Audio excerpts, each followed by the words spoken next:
Chapter 1. Emile goes to the city. "Now, Emile," said his mother, "get ready. Your clothes are on your bed. Get dressed, and then we'll have our dinner." "Yes, mother." "Wait a minute. Have I forgotten anything? Your other clothes are in your case. There's some food for your journey. These flowers are for your aunt. I'll give you the money for your grandmother after dinner." "No, that's all, I think." Emile left the room, and Mrs. Fisher turned to her neighbor, Mrs. Martin. "My son's going to the city for 2 or 3 weeks. At first, he didn't want to go. But what can he do here while his school's closed? My sister's asked us again and again to visit her. I can't go because I have so much work. Emile's never traveled alone before, but he's old enough now. He'll be all right. His grandmother is going to meet him at the station." "I think he'll enjoy the city," said Mrs. Martin. "All boys like it. There are so many things to see. I must go now, Mrs. Fisher. Goodbye." Emile came back into the room and sat down at the table. His hair was tidy, and he was wearing his best jacket. While he ate, he watched his mother. "I mustn't eat too much," he thought. "She won't like it when I'm going away for the first time." But his mother was thinking about other things. "Don't forget to write to me when you arrive," she said. "All right." "Give my love to your aunt and your grandmother and your cousin Polly. Look after yourself, and be good. I don't want anyone to say that you're not a polite boy." "I promise." After dinner, Emile's mother went to the sitting room. There was a tin box on one of the shelves. She took out some money and came back to the table. "Here's 70 pounds, she said. 5 10-pound notes and 4 5-pound notes. Give your grandmother 60 pounds. I couldn't send the money to her before, but I've worked hard and I've saved it for her. The other 10 pounds is for you. Your return journey will cost about 3 pounds. Use the other 7 pounds when you go out. I'll put the money in this little bag. Now don't lose it. Where will you put it?" Emile thought for a minute. Then he put the bag into the pocket inside his jacket. "It'll be safe there," he said. His mother looked serious. "You mustn't tell anyone on the train about the money." "Of course not," said Emile. "Some people think that 70 pounds is not a large amount of money. But it was a lot of money to Emile and his mother. Emile's father was dead, so his mother worked hard all day. She paid for their food and clothes, and for her son's books and his school. Emile realized that his mother worked hard, so he really tried to do well in class. She was always pleased when he got a good report from his teacher at the end of the year. "Let's go now," said Mrs. Fisher.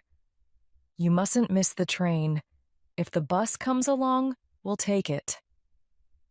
The country bus was very old and slow. Emile and his friends wanted modern buses in Newton. But other people in the town liked their old bus.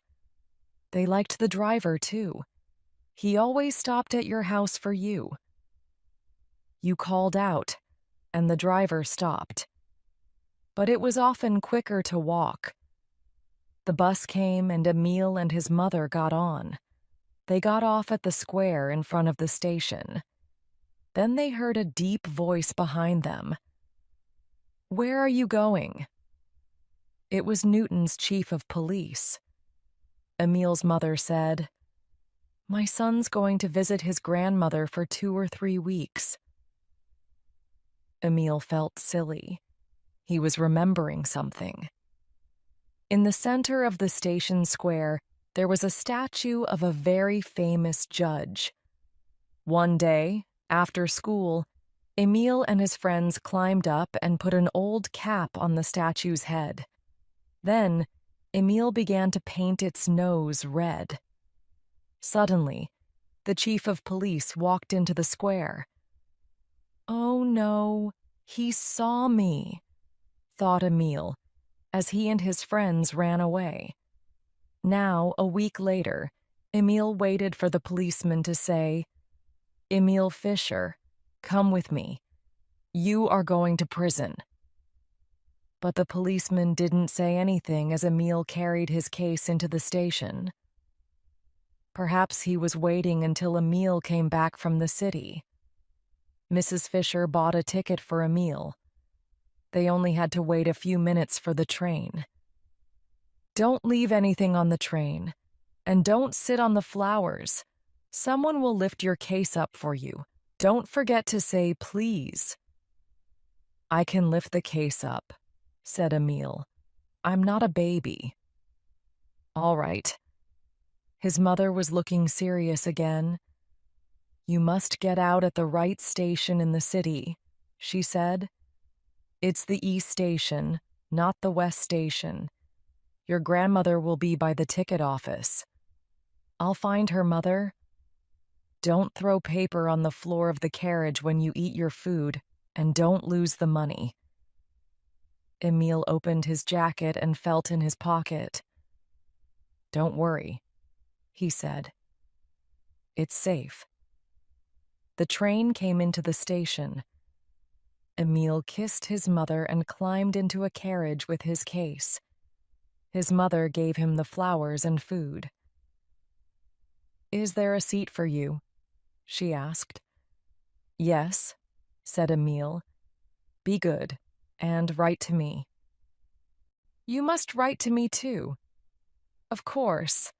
Now, be nice to your cousin Polly." The carriage doors were shut and the train moved slowly out of the station. Mrs. Fisher waved her hand for a long time. Then she turned round and went home. She felt sad, but she only cried for a short time. She had to do her work. Chapter 2. The Thief. Emile took off his school cap and said good afternoon to the other people in the carriage. He sat opposite a fat lady. She was only wearing one shoe because her left shoe hurt her foot. She was sitting beside a man with a big nose. "Boys are not usually so polite," she said to the man. As she talked, she moved her painful foot up and down.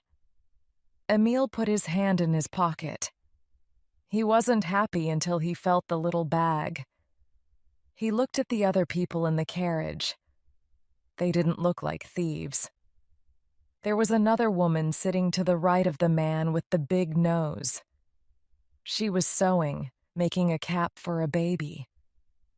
At the window next to Emile, a man with a black hat was reading a newspaper.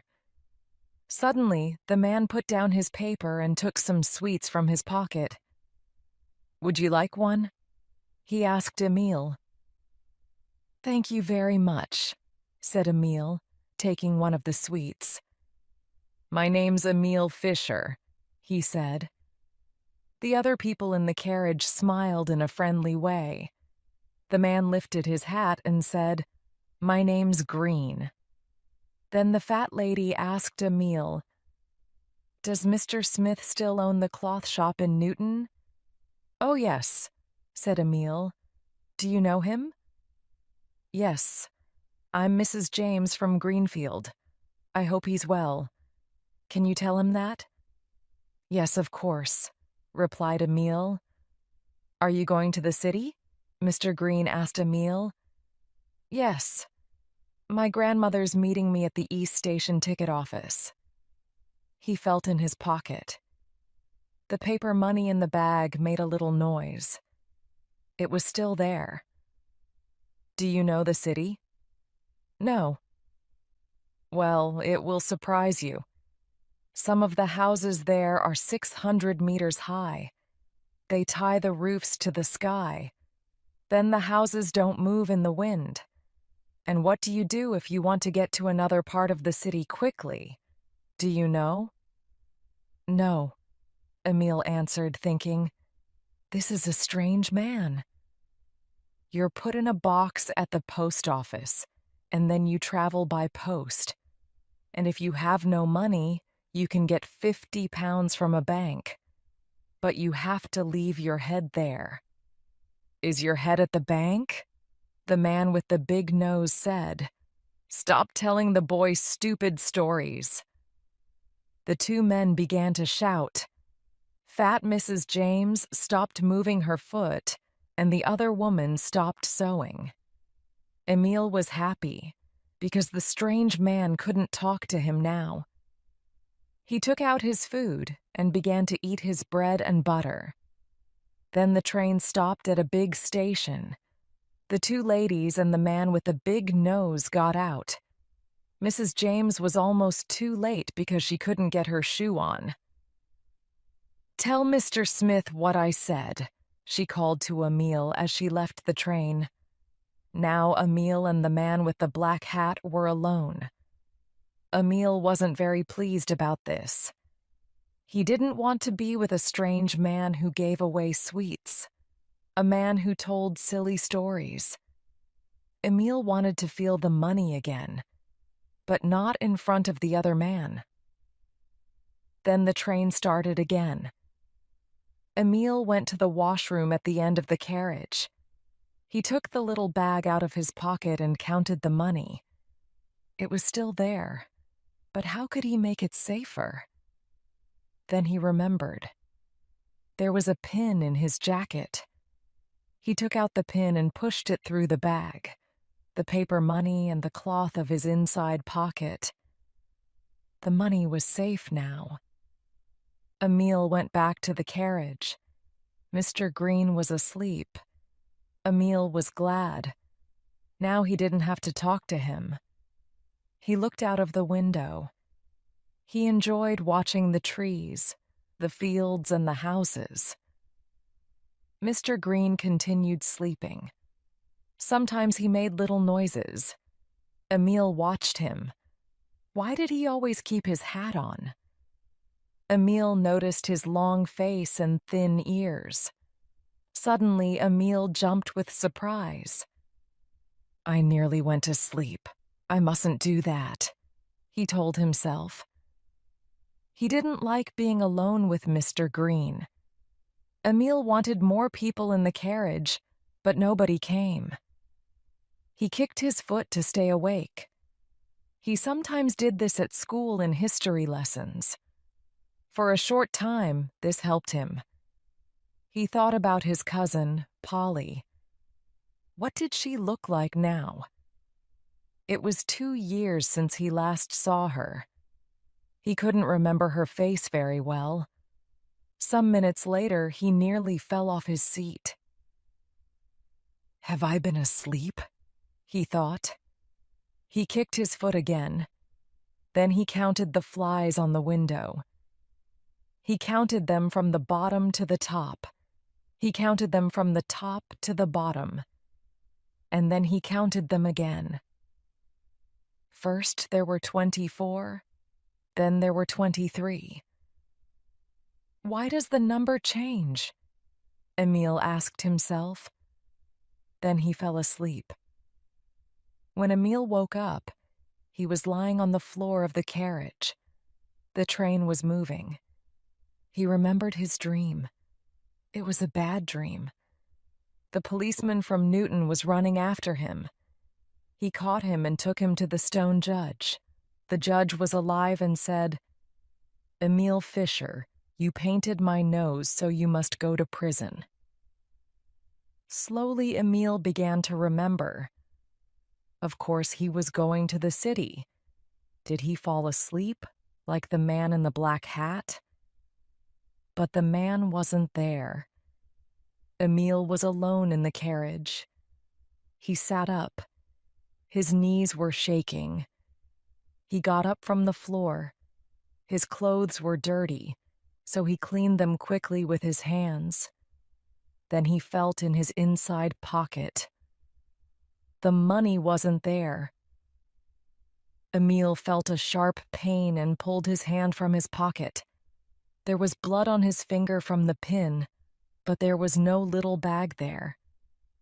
Emile began to cry. Of course, he was not crying about the blood. He was crying about the money. His mother worked so hard, and now there was no money for his grandmother or for his visit to the city. I've been careless, and a thief has stolen my money. Now what can I do? He thought. How can I get off the train and say to my grandmother, "Here I am, but I have no money for you, and you must give me the money for my ticket back to Newton. I can't stay in the city. I can't go home again." There was an alarm above the window at one end of the carriage. Emile thought, if I ring the alarm, the train will stop. A railway guard will come to the carriage. He'll ask, "What's happened? What's the matter?" And I'll say, "Someone's stolen my money." "Why didn't you look after it?" He'll answer. "What's your name? Where do you live? You stopped the train. Now your family will have to pay £25. In fast trains, there is a corridor that you can walk along. It takes you to the place where the guard sits. Then you can report a crime. But Emile was in a slow train. There is no corridor on slow trains. You must wait until the train stops at the next station. What's the time? Emile thought. The train began to pass large houses with bright gardens and tall buildings with dirty windows. The train was moving more slowly now. Emile knew what to do. At the next station, I must call the railway guard and tell him everything. The railway company will tell the police. But then I'll have problems with the police, he thought, remembering his dream. They'll ask the Newton police about me. He imagined the Newton police chief's report. Emile Fisher of Newton is not a good boy. He paints the noses of statues. I do not believe that his money was stolen. Perhaps he was careless and lost it. But he probably hid it because he wanted to use it for himself. Emile Fisher is the thief. We must put him in prison. Emile thought about the report and was afraid. No, he couldn't tell the police. He took his case down and put on his cap. Then he put the pin back in his jacket and got ready. The train stopped. Emile looked out of the window and saw a sign on a wall. It said, West Station. The doors were opened and people got out of the carriages. Friends were waiting to meet them. Suddenly he saw a black hat in the crowd. It was some meters away. Was it the thief? Perhaps he stole Emile's money but didn't leave the train. Perhaps he just moved to another carriage while the train was at one of the stations. Emile got out quickly. Then he remembered the flowers. He put down his case and jumped back into the carriage. He got out again with the flowers and picked up his case. Then he ran as fast as he could towards the gate. Where was the black hat? There it was. Or was it a different hat? Emile's case was heavy. He wanted to put it down and leave it. But someone will steal it, he thought. At last he got through the crowd. He was now closer to the black hat.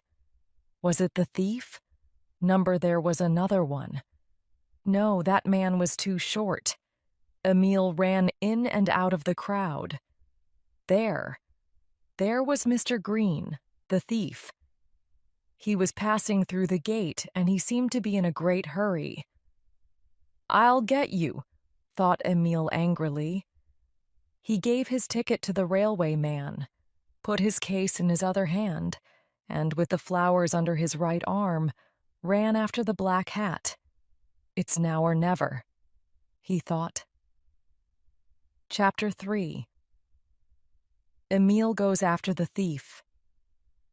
Emile wanted to run after the man and shout, "Give me my money." But, he thought, the man won't say, "Of course, dear boy, here it is. I promise that I'll never steal again." No, now he could only watch the man.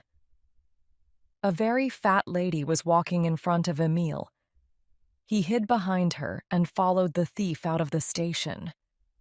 If I ask that lady for help, Emile thought, she probably won't believe me.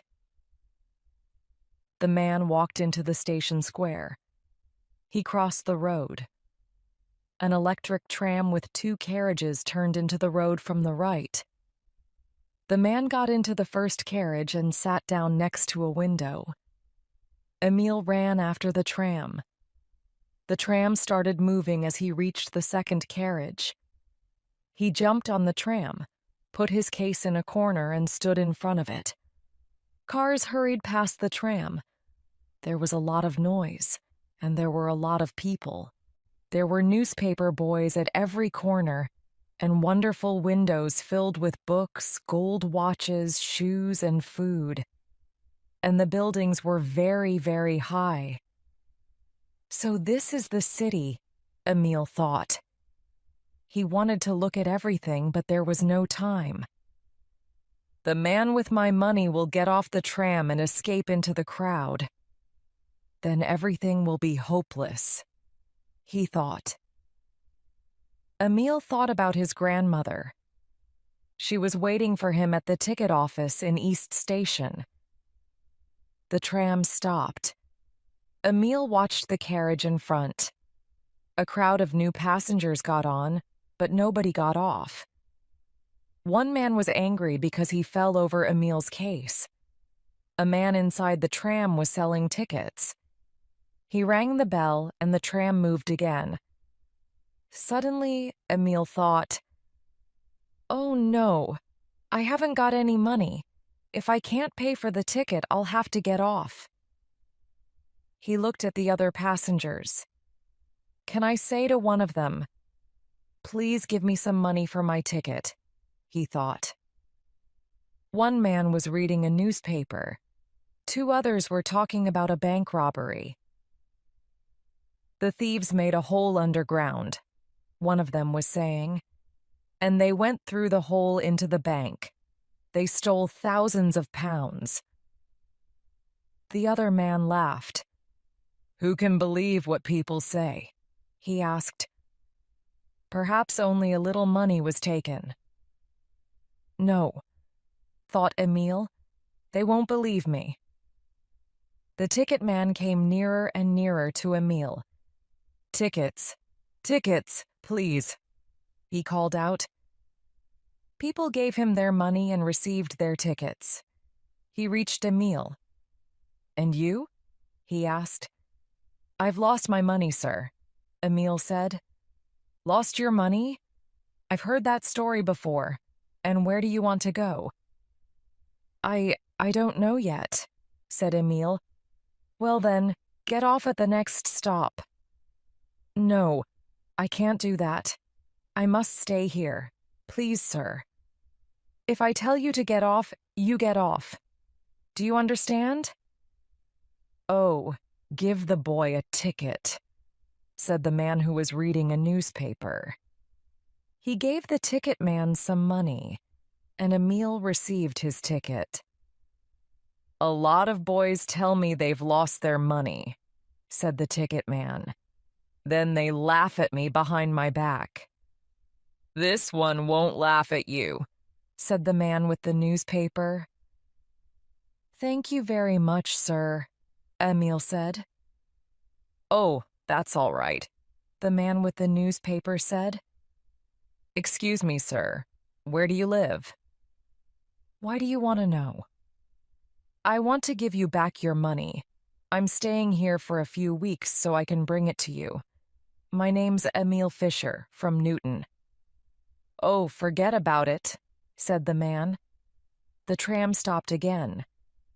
Emile watched. Did the man in the black hat get off? He saw nothing. The tram continued its journey. Emile looked at the beautiful wide roads. He had no idea where he was going. The thief was still sitting in the other carriage. Nobody seemed interested in Emile. Even the kind man was reading his newspaper again.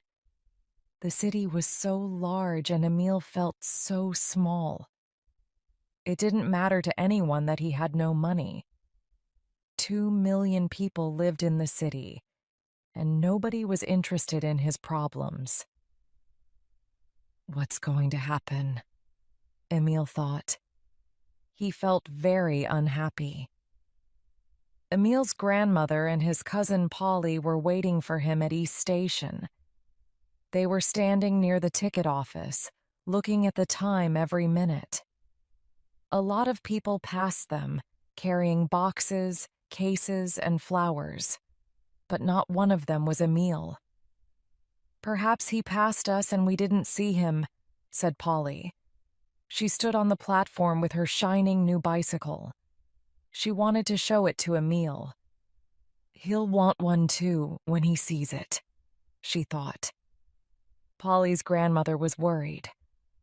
What is the matter? What is the matter? I think the train arrived a long time ago. They waited a few more minutes. Then Polly went to ask about the train. A man was standing at the gate, looking at people's tickets. Has the train from Newton arrived yet? Polly asked him. Newton? Oh, yes, said the man. That train arrived a long time ago. Polly went back to her grandmother and gave her the news. Oh dear, what's happened? What's happened? The old lady said. I think he got out at the wrong station, said Polly. Boys are so stupid. They waited for another 5 minutes. We can't stay here, said Polly. The next train from Newton is in 2 hours. Let's go home now. I'll come back here on my bicycle and meet him. I don't like it, said the old lady. When she was worried about something, she always said things twice. At home, Polly's father and mother didn't know what to do. Polly's father wanted to write to Emile's mother. No, don't do that, said his wife. Perhaps he'll be on the next train. I hope he will, said Polly's grandmother. But I don't like it. I don't like it. I don't like it either, said Polly, shaking her head wisely. Chapter 4. Emile's friends make a plan. At last the man in the black hat got off the tram. Emile picked up his case and the flowers, thanked the man with the newspaper, and followed the thief. The thief walked in front of the tram, crossed the road, and continued on the other side. The tram moved away, and Emile saw the man go into a cafe. Now, thought Emile, I must be very careful. There was a house at the corner of the road. He ran into the doorway. It was a good place to hide. From there, he could see the thief easily. Mr. Green was sitting close to the cafe window. He was looking very pleased with himself. He ordered some coffee. Emile didn't know what to do. I can't stay here and watch the man. A policeman will come along and tell me to move, he thought. Suddenly, a horn sounded just behind Emile. He jumped and turned round quickly. A boy stood there laughing at him. Don't be afraid, said the boy. Did you make that loud noise? Asked Emile. Of course, said the boy. You're not from here, are you? Everyone here knows me and my horn. I always carry it with me. No, I'm not from here, said Emile. I'm from Newton. I've just come from the station. Newton? From the country? Is that why you're wearing those silly clothes? Don't talk like that, or I'll hit you, said Emile angrily. The other boy looked surprised. I don't want to fight, he said. It's too hot. But I will if you want to. I haven't got time to fight now, said Emile. I'm busy. Busy? You aren't doing anything, just standing in this doorway. Yes, I am, Emile answered. I'm watching a thief. What? Did you say thief? That's right, said Emile. He told the boy about losing all his money. Well, this is wonderful, said the boy as Emile finished the story. It's like a detective film at the cinema. What are you going to do next? I don't know. Look, there's a policeman over there. Let's tell him. He'll help you. I don't think so, said Emile. I did something wrong in Newton. I think the police want to catch me. Oh, I see, said the boy. He thought for a minute, then said, I'll help you if you want me to. I'd like that, said Emile. My name's Paul, said the boy. And mine's Emile. Well, Emile, said Paul, we must do something. Have you got any money now? Not a penny. Paul sounded his horn softly. It usually helped him think, but it didn't help this time. Can you bring some of your friends here? Asked Emile. Good idea, said Paul. I'll run round to their houses and sound my horn. Then they'll come out and help us. Okay, but come back soon, said Emile. If the thief leaves, I'll have to follow him. Then you won't know where I am. That's true, but I don't think the man will leave yet. He's eating some eggs. Paul ran off. Emile felt much happier. Friends are a great help when you are in trouble. Emile watched the thief. He was enjoying his meal. Perhaps he was paying for the food with Mrs. Fisher's money. But things were different now. Emile had help at last. 10 minutes later, Emile heard the horn again. He saw about 20 boys coming up the road towards him. Paul was in front. What do you think of this?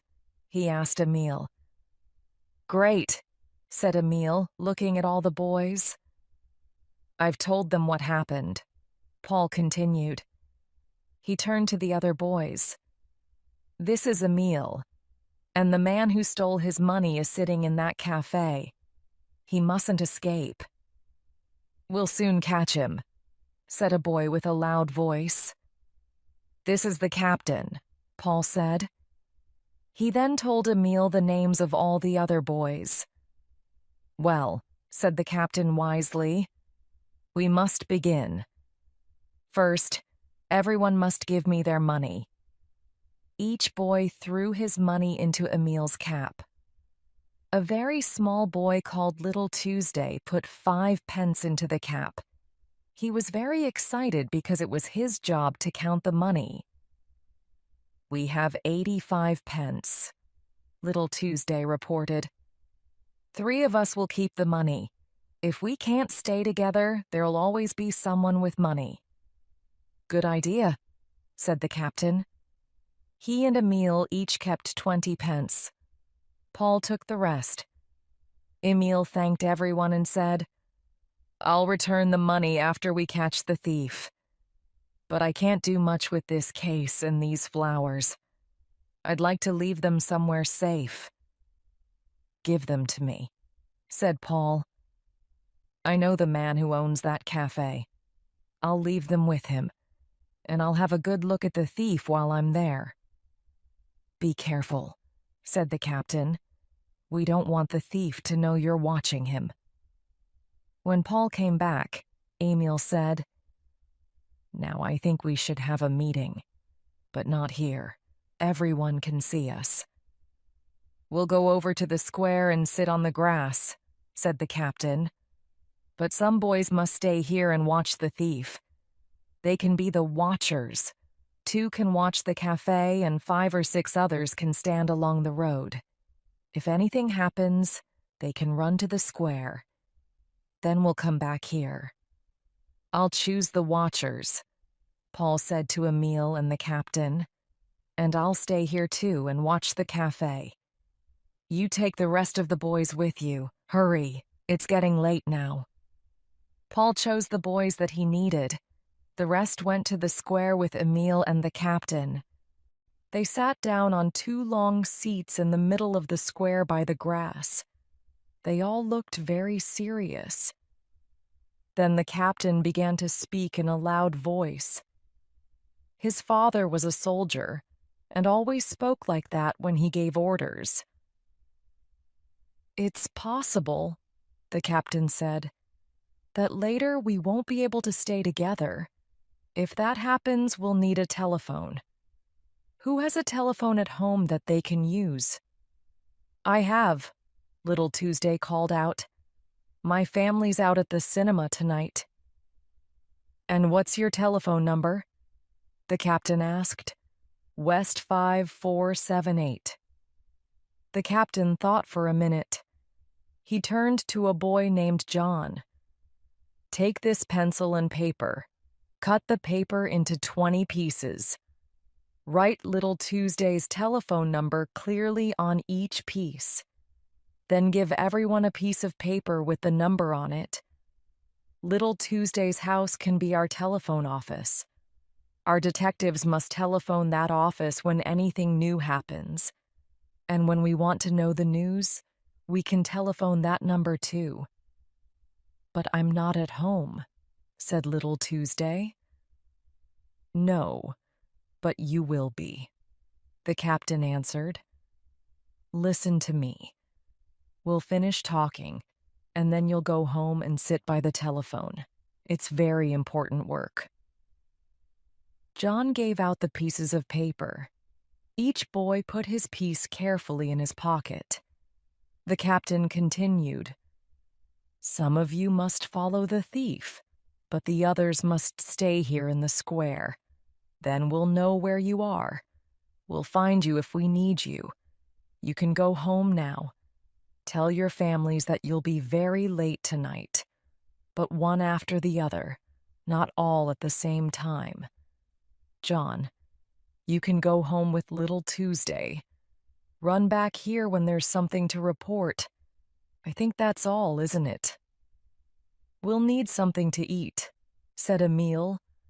5 boys ran off to get some food. I think you're all being silly, said a boy called Peter. You're talking about food and telephones, but we need to talk about catching this thief. How are we going to catch him?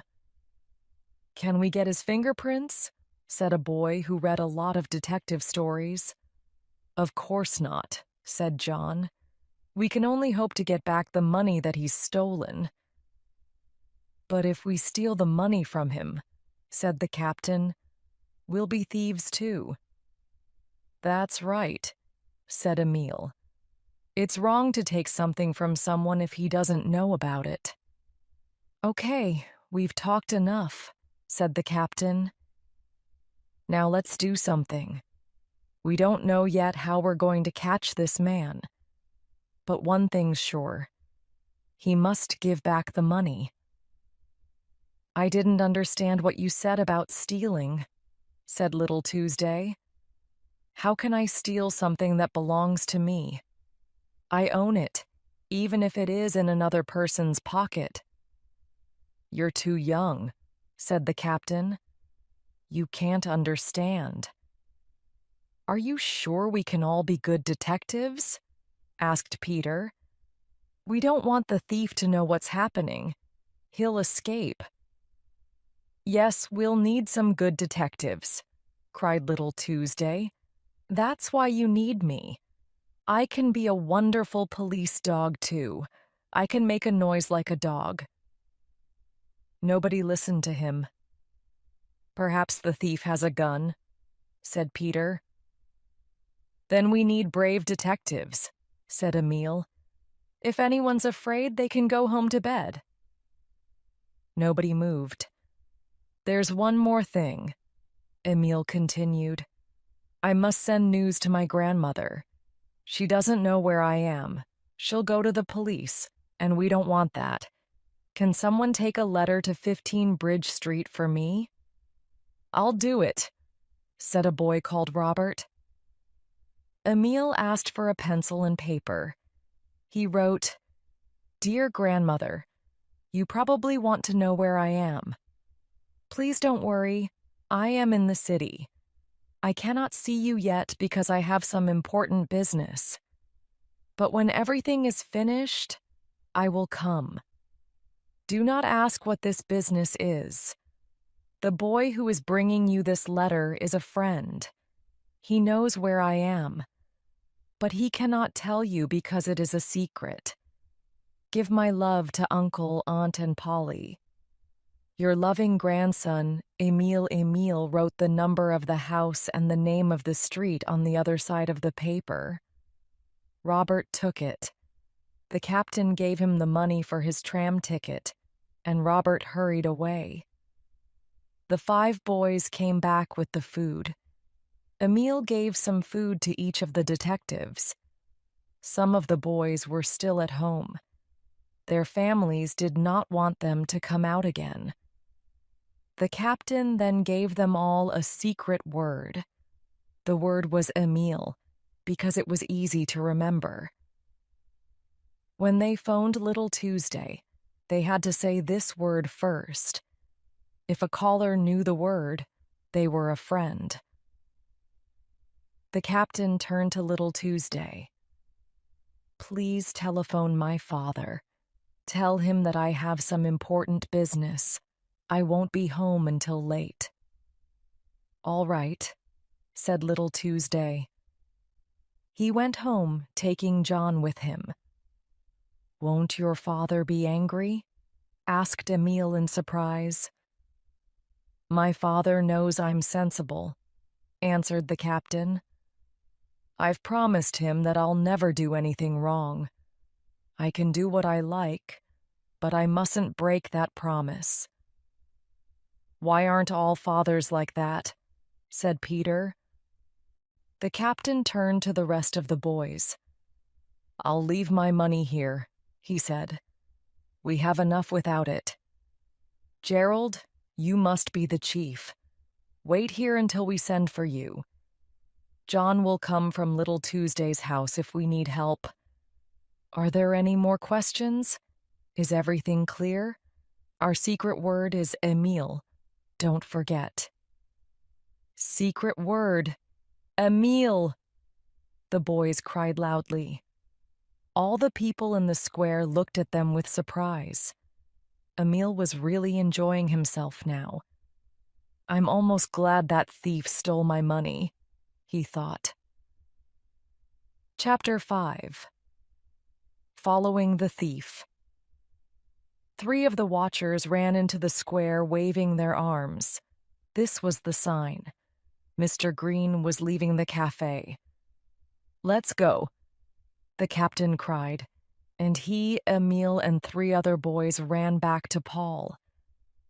He was waiting for them in the doorway of the house. The thief was standing outside the cafe buying a newspaper. He opened the newspaper and began to read. He's looking over the top of the newspaper. He wants to see if anyone's watching him, said Emile. I watched him very carefully, said Paul, and he didn't look at me once. He just continued eating. The thief put the newspaper in his pocket and looked around him. A taxi came past. He shouted and it stopped. He got in, shut the door, and the taxi drove away. The boys got into another taxi. Follow that taxi, Paul said to the driver.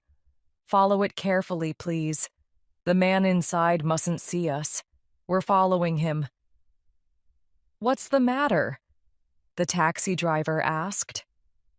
It's a secret, Paul said. The man's done something wrong. All right, but have you got any money? Of course. They drove through the streets. A few people looked surprised when they saw so many boys in one taxi. Down, down, Paul said in a low voice. The boys threw themselves on the floor of the taxi. What's the matter? Asked the captain. The traffic lights are red. We can't move until they change. The other taxis stopped too, and we're just behind it. If the man turns round, he'll see us. The driver looked round at the boys and began to laugh. Then the lights changed to green. The boys got off the floor and sat in their seats again. I hope this isn't going to be a long journey, said the captain. He was thinking about the money, but soon the first taxi stopped in a square at the door of a hotel. The thief got out, paid the driver, and went into the hotel. Follow him, Paul, said the captain. If the hotel has another door, he'll escape. Paul ran after the thief and the other boys got out of the taxi. Emile paid the driver. Then they followed the captain through a gateway and into a large courtyard behind a cinema. The captain sent a boy called Tony after Paul. I hope the thief stays in that hotel, Emile said. We can watch him easily from here. This courtyard is a wonderful place for our head office. Yes, and it's near the trams and the post office telephones too, the captain agreed. He sat on a seat in the courtyard. He looked very serious, like someone who was planning a war. Paul came back. The thief took a room in the hotel, he said excitedly. And there's only one way out. I checked. We've got him. Is Tony watching the hotel? The captain asked. Of course. The captain gave a boy called Walter some money. Phone Little Tuesday, he said. Walter ran to the post office. Is that you, Tuesday? Speaking, Little Tuesday replied. Secret word, Emile. Walter speaking. The thief is staying at the West End Hotel, Princess Square. Our head office is in the courtyard behind the West End Cinema. Little Tuesday wrote everything down very carefully, and then Walter told him about the taxi journey. Why can't I be there with you? Little Tuesday said. He felt sad and lonely sitting by the telephone. Have any of the others phoned you? No. Okay, goodbye for now. Walter went back to the courtyard. It was getting late. I'm sure we won't catch him today, said Paul. The boys thought deeply for some time. The sky was growing dark. They weren't sure what to do next. Suddenly they heard a bell. It was coming nearer. A shining new bicycle came into the courtyard. A girl was riding it, and behind her was Robert. Emile jumped up and said, That's my cousin, Polly. The captain offered Polly his seat and she sat down. Well, Emile, Polly began. We were just going to the station to meet the next train from Newton. Then your friend Robert arrived with the letter. You have some very nice friends. Robert looked pleased. And now, Polly continued, Father and Mother and Grandmother are probably asking where I am.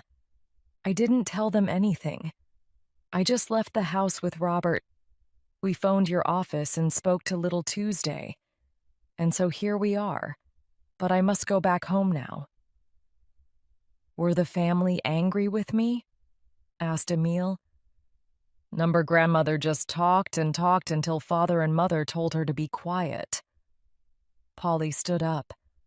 "I hope you catch your thief tomorrow. Who's your chief detective?" "This boy," said Emile. "He's the captain." "I'm pleased to meet a real detective," said Polly. The captain looked proud of himself. "And now I must go," Polly said. "I'll come back in the morning. Goodbye." Polly rang the bell on her bicycle and rode away. Time passed slowly. Emile went to see Walter and Tony, the two boys who were guarding the hotel. Then he went to the hotel, looked in, and went back to the courtyard. "We can't go home," he said. "Someone should stay and watch for us. There's a boy in the hotel who works in the lift.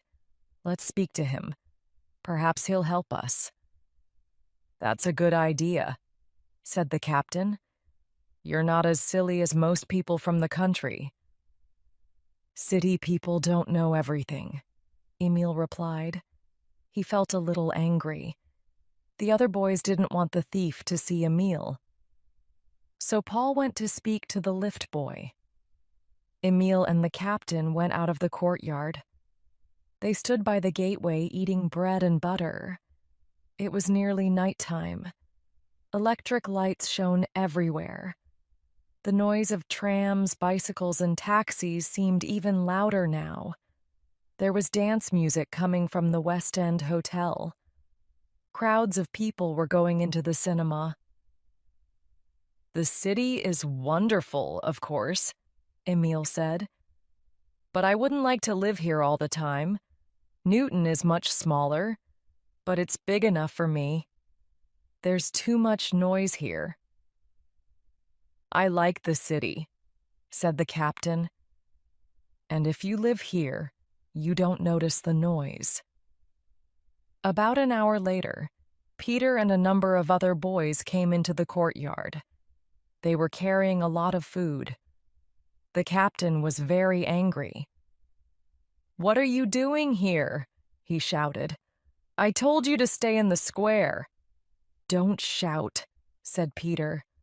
"We want to know what's happening here." "John didn't come from Little Tuesday's house with any news," said Gerald. "So we thought something was wrong. That's why we came." "How many boys are in the square?" asked the captain. "3 or 4, said one of the boys. "No, I think there are only 2, said another. "That's enough," shouted the captain. "Is there anyone in the square?" "Stop shouting," said Peter. "You can't tell us what to do." "I don't think you should be a detective," said the captain. "We don't want you." Peter said some rude words and went away. A boy came through the gateway. He was dressed in green, and there was a green cap on his head. "Is that the lift boy?" asked the captain. Nobody answered. The boy came towards them. Suddenly a horn sounded, and the boy in green began to laugh. It was Paul. "Don't you know me?" he asked. Everyone laughed. A window above the courtyard opened, and someone shouted, "Be quiet down there." The captain looked serious. "We mustn't make a noise," he said. "Come here, Paul. Why are you dressed like that?" "Well, I went to the hotel," Paul began, "and the lift boy was standing by the lift. I waved and he came over to me. I told him everything about Emile and the thief. He wanted to help, so he gave me some of his clothes." "People will think you're another lift boy," he said. "You can watch the thief. He won't know who you really are. And that's why I'm wearing these clothes." "But what about the hotel doorman?" Emile asked. The lift boy told him about us, replied Paul. The hotel doorman is the lift boy's father, so it's okay. Now I can stay there all night, and I can take one of you with me too. The thief is in room 61. I went up and stood near the door in these clothes and watched. After about half an hour, he came out and went to the toilet at the end of the corridor. When he came back, I stepped in front of him. Is there anything I can do for you, sir? I asked. Oh, yes, he said. Tell them to call me at 8 o'clock tomorrow morning. Don't forget. Yes, sir, I said. Then he went back into his room. The captain was very pleased and thanked Paul. Emile thanked him too. Now everyone was very excited about the next day. They were all thinking the same thing. Tomorrow we'll catch the thief. We can't do anything more tonight, said the captain. You can all go home to bed, but you must be back here early tomorrow morning and try to bring some more money. I'll phone Little Tuesday now and tell him to send the others home. I'll go to the hotel with Paul, Emile said. Soon everyone was asleep. Most of the boys were in their beds at home, but not all of them. Paul and Emile were sleeping in a room at the West End Hotel, and Little Tuesday was asleep in his father's chair next to the telephone. He was dreaming of hundreds of telephone calls. Sometime later, Little Tuesday's father and mother came home. They were surprised to find him asleep in a chair. His mother carried him up the stairs. Secret word, Emile. Secret word, Emile, Little Tuesday said in his sleep. Of course, his mother didn't understand. Chapter 6. The Thief is Caught. Early next morning, the thief was dressing. He looked out of his window and noticed a large crowd of boys in the street below. Some of them were playing football in Princess Square. The others were standing there talking. The schools are probably closed today, he thought. At the same time, the captain was having a meeting in the courtyard at the back of the cinema. There were more boys than before, and he was very angry again. I didn't want you to tell anyone about our plan, he shouted. And what do? You bring a lot of boys that we don't know. Our plan was a secret. It isn't now. Don't be angry, Captain, said Gerald. We'll catch the thief. You can send all these boys home, said Walter. He was trying to help. No, I can't, said the captain. They won't go. There's only one thing to do then, said Emile. We must change our plans. We can't follow the thief secretly now. There are too many boys. So he must see what we're doing. When he comes out of the hotel, we'll make a circle of boys around him. That circle will follow him everywhere he goes. He won't be able to escape. Good idea, said the captain. I was thinking that too. The boys in the circle should make a lot of noise, said Emile. Then other people will notice what's happening. The thief will want to give us the money back before the police arrive. There was the sound of a bell at the gateway. Everyone turned round. Polly rode into the courtyard. Good morning, detectives, she said. She jumped off her bicycle and took a bag from the front. I've brought you some coffee, she said, and some food. The boys weren't really hungry. It was too soon after breakfast to eat again. But they didn't want to be rude, so they took the bag. They ate and drank everything. Suddenly they heard Paul's horn. He ran into the courtyard shouting, "Quick, let's go! The thief's leaving the hotel." All the boys ran through the gateway. Polly was left alone with her bicycle and the empty bag. She wasn't very pleased. She jumped on her bicycle and rode after the boys. "I don't like it. I don't like it," she said. She sounded like her grandmother. The thief came out of the hotel and turned to the right. The captain sent Tony and Walter to the different groups of boys. They gave them their orders. In 3 minutes, there was a large crowd of boys all around the thief. He didn't know what to do. The boys were talking, laughing, and following him everywhere. "And why are they looking at me all the time?" he thought. He couldn't understand what was happening. Suddenly, a ball flew past his head. He didn't like that and began to walk more quickly. But the boys walked faster, too. He tried to turn into a side street, but another crowd of boys stood in his way. "Walk in front of me," Emile said to Paul. "The thief mustn't see me yet." Polly rode at the side of the crowd, ringing her little bell. The thief was feeling more and more nervous. He didn't know what he should do next. He tried walking faster, but he couldn't escape. Suddenly, he turned around and ran back along the street. The crowd followed.